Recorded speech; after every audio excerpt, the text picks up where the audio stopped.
The professor, the teacher, and the daughter's wish. It was a calm morning in Austin, Texas, the kind where sunlight gently touched the maple trees outside and the air smelled like a promise. William Hart, a middle-aged man in his late 40s, started his car, his daughter Emily sitting quietly beside him. Ever since his wife had passed away a decade ago, Emily had been his entire world.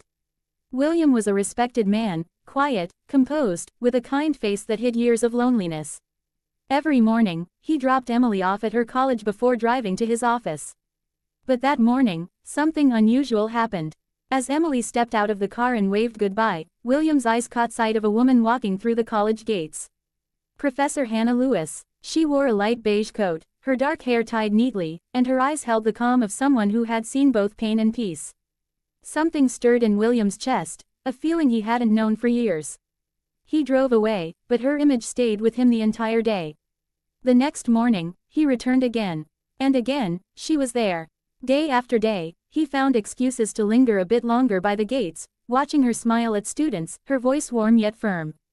He wasn't sure what he was feeling, admiration, nostalgia, or maybe the beginning of something softer.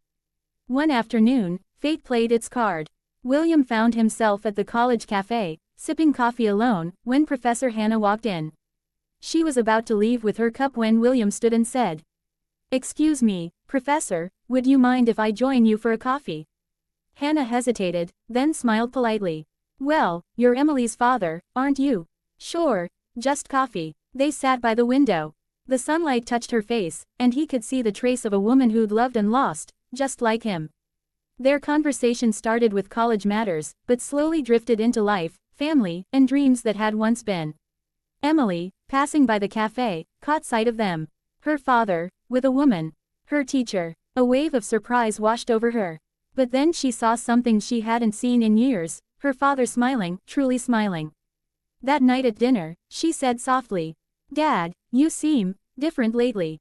Happier." William chuckled and said, "Maybe happiness just found me when I wasn't looking." Emily didn't ask more, but something in her heart said this woman, this Professor Hannah, might just be the answer to her silent prayers.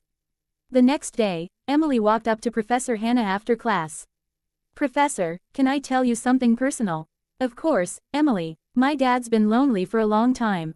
But when he talks about you, I see a light in his eyes I haven't seen since Mom passed." Hannah froze for a second, her heart thumping. "Emily, that's very sweet, but..." Emily smiled, "He deserves someone kind. And you deserve someone who understands pain and still chooses love." That night, Hannah couldn't sleep. She kept thinking about William's gentle eyes and the way his words had felt so safe, so genuine.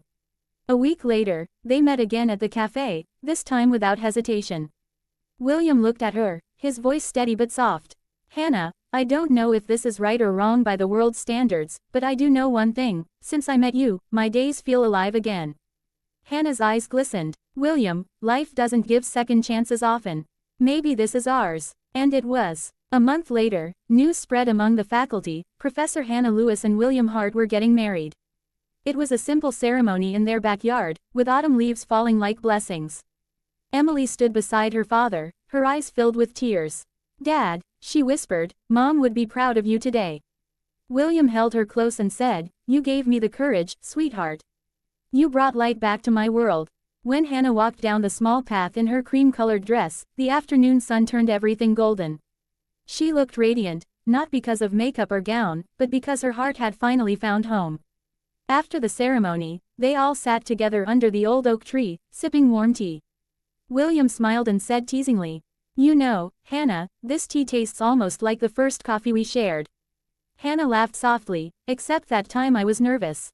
This time, I'm home." Emily looked at them both and said with a grin, "Sometimes, love doesn't need to be young, it just needs to be true." Rose message. This story isn't just about romance.